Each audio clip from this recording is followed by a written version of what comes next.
But I saw this report this morning, and I'm still busy researching it. But it is on mainstream British television, ITN. It's in a bunch of mainstream newspapers.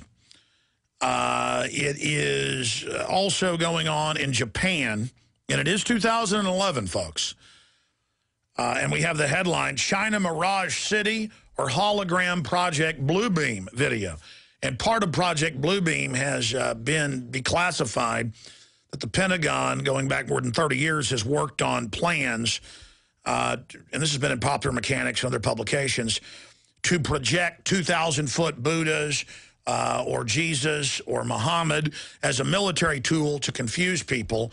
Also, they can project, generally, though, they've got to have fog. It happens in foggy weather. That's why a lot of times in Mexico City, the flying saucers are seen by hundreds of thousands that look so real, but it's always when there's low-lying fog, because then they can project the giant holograms better. And the same thing has now happened in China. We're going to cover this more in the third hour today after Lindsey Williams leaves us. Complete, total cities with cars driving, full lights, out over the rivers, and it's just in front of everyone, and the government doesn't say what it is. I mean, complete buildings, trees. In fact, we're showing it on screen right now. That does not exist. And I've seen the reports. In fact, we'll dig some of those up. In Japan, for years now, they have giant sold-out crowds with huge 30-foot holograms of computerized performers that don't exist. And I've talked to Hollywood folks that have been given the private tour of James Cameron's facilities. He's also working with George Lucas. In the future, you're going to have amphitheaters where you go to the movies and you put on glasses with one system but not glasses with the other, and that there are full films shot of holograms and full movies in hologram, and they're kind of rolling it out now with most of the movies now. And before, it was rare to have a 3D movie. Now, most movies are coming out with a 3D version. Well, they're just basically phasing it in. But Japan, South Korea have already gone there. China's already gone there. And you go watch a performance, a play with 30-foot holograms. Well, it's the same thing. They're going to build these giant amphitheaters all over the United States. And you're going to go and watch giant hologram movies.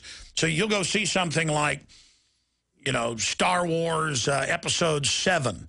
Not the prequels, not the originals, but, you know, after Revenge of the Jedi. This is all being planned and developed.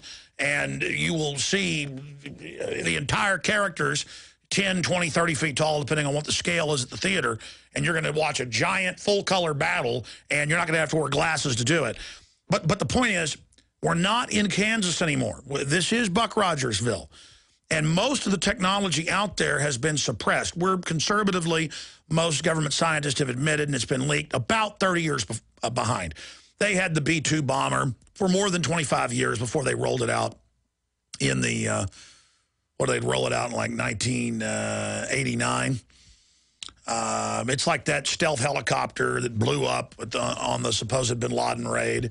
You know, it looked like something out of, looked like something out of 2012, didn't it? Well, we're not 1975 anymore, folks. And so that's why the government's so arrogant.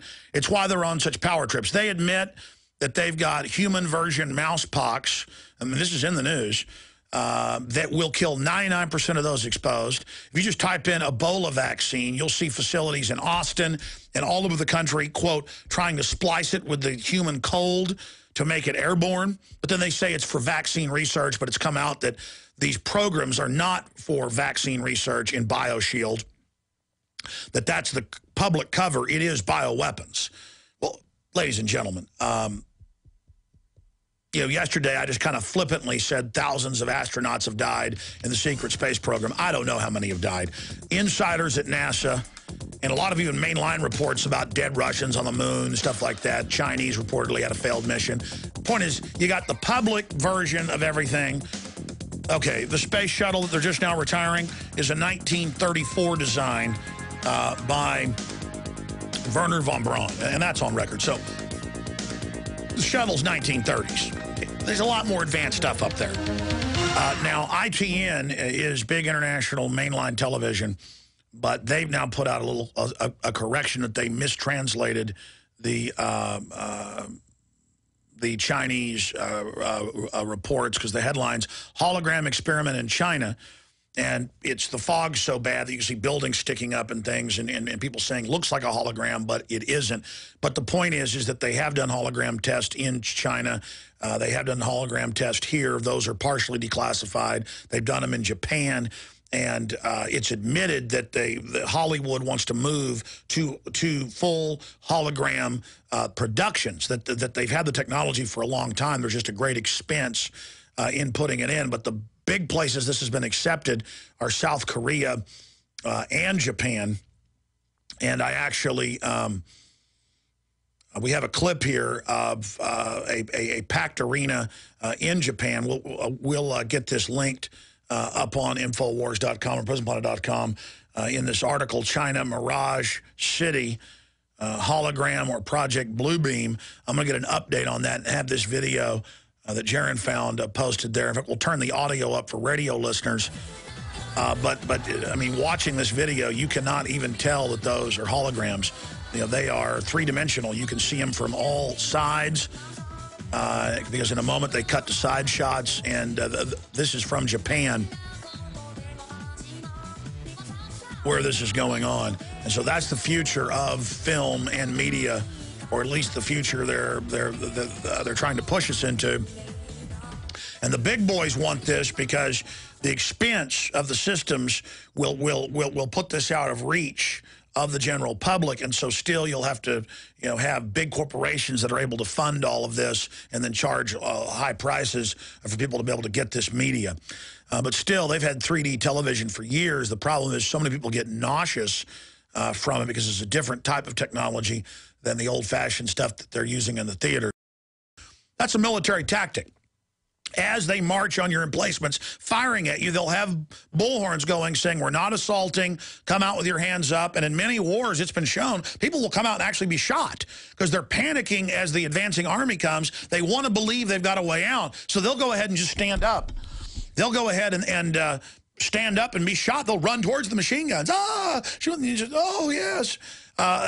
Same thing at Waco. You know, they were sitting there shooting the Davidians as they came out from behind the tanks on the flare footage. They were saying, not an assault. Come out. We are your friends. Come out with your hands up. And they would come out and be shot. So it's, and then the flare footage got released showing the troops behind the tanks, you know, black and white footage from the FLIR, from the FBI's own plane. And they're shooting, and you see the people falling. And they said, those little Christmas tree things off the end of guns, those are flashes from debris on the ground. I mean, you see guys piling out of the backs of the tanks in classic infantry maneuver. You see them aiming. You see them shooting. And it's like, oh, no, that's a mirage on the video tape. So the point is that more and more reality is just bleeding into fantasy as they force feed all of this. Tom in California, you're on the air. Thanks for holding. Hey, how you doing, Alex? Good. Briefly, I just wanted to say thank you and your amazing crew, and I can actually vouch for Pastor Williams. I'd left a message on the Prophecy website. He actually called me back, so I mean that tells you what type of man he is. He's a man. No, I know. Lindsey Williams is a great guy. Now, Tom, do you have any questions or comments? Well, I just was curious, is this standard operating procedure that they go into a country, build it up, double-cross the people? I mean, it seems like this is like a bad rerun of Saddam Hussein.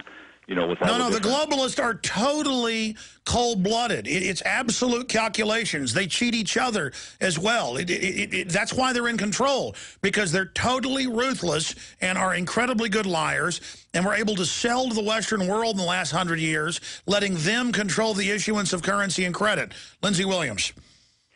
Yes, and they know everything they're doing. They plan it well in advance. And the end goal, of course, when the dust is settled, they bring everything to bankruptcy.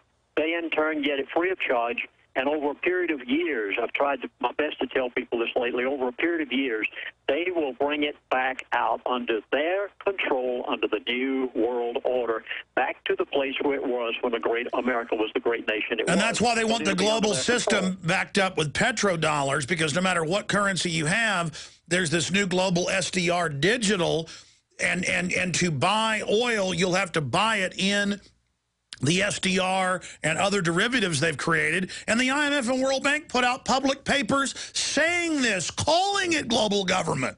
I mean, that's what's so frustrating, is it's all right there. It's just not on the nightly news. Yeah, they are going to issue a new world currency. It will be backed by gold and silver. They must take the price of gold to $3,000 an ounce before they bring in the new currency. Silver must be $75 to $100 an ounce. Every bit of it they have a timetable for. They're not accomplishing things quite as quick as they wanted to in the Middle East. Now, of course, they're using American dollars to finish off the job. Saudi Arabia will be last. Folks, every bit of it is right there. By the way, Libya's not going well for them. So just like our awakening's hurting them, they're not invincible, though. I mean, the Italians are now moving to pull out of the NATO operation. The Germans already pulled out. I guess it'll just be the U.S., I guess, going in then. Well, if the American people will wake up and stop this puppet president we've got up there, they could stop him flat on the right now. If they'd only get Congress to not be paid off any longer, there's no telling what it cost them to pass this bill that just went through Congress the other day. Folks, wake up. For goodness sakes, listen to everything you've been hearing Alex Jones say. He's not out there just saying something for the fun of it. What you hear on Alex Jones' program every day is exactly what the elite are telling me these days. Well, I mean, all that is common sense and history and research. You have sources, we have sources. This is what's happening, and that's what's so frustrating is this isn't about entertainment. It's not about being a big radio host. It's not about Lindsey Williams being a best-selling author. We're trying to warn people because we have no future if this doesn't get turned around, and that's what's so painful about this. It's what's so frustrating is geopolitically, the bankers control almost every nation on earth. They're overthrowing the last few they don't. By destabilizing and curtailing oil supplies, the bankers will have the global currency, and they'll have the control of the major oil supplies, and the whole world will be held hostage by them. And now they're going to start their carbon taxing that the big oil companies are promoting. You know, I always get emails, you work for oil companies, you're saying global warming isn't real. Of the top 5 oil companies, they're the ones, along with Ken Lay, that developed the stinking plan with Al Gore. Rick Perry was the chief of staff for Al Gore. They're all on the same team. I'm sick of it.